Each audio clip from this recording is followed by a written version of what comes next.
Hi class, Mr. Little here. In this tutorial, I'm going to show you or talk to you about the way of making text appear that is based on kind of just a black rectangle mask. Like I showed you in class, I'm just going to create a rectangle over this word, and then I'm going to tell the computer, hey, only show the word when it's within this rectangle. So how do I do that again? It's pretty easy. So I'm going to go up to my shape layer tool, get up a square. I'm going to come on down, and I'm just going to create my square about as, or the rectangle, I guess you will. To create my rectangle about as big as I want it to be for the brick oven. So now, one thing I will do, I'm going to actually go in. Now I'm going to zoom just a hair. I'm going to actually make it a bit taller.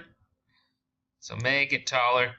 Just so that I have some vertical room for the text to kind of bounce in from. So if I want the text to bounce in from here going up, it needs to have room to come into. So really this line is the important line that we're thinking about, not so much these lines on the sides.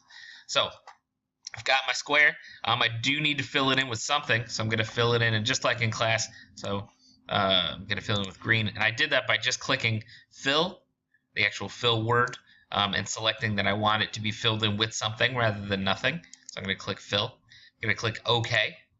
And I got a nice super neon green color.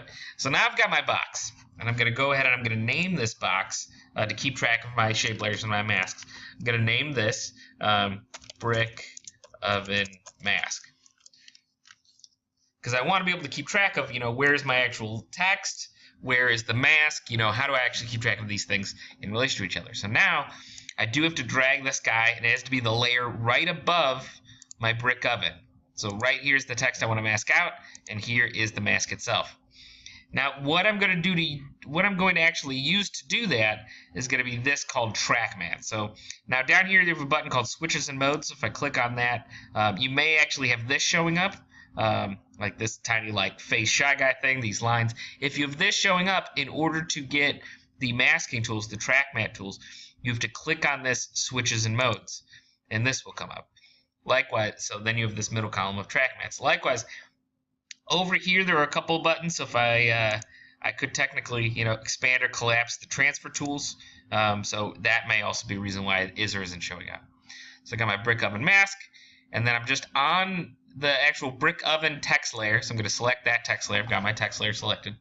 And I'm going to go to my track matte, select it, and go alpha matte brick oven mask.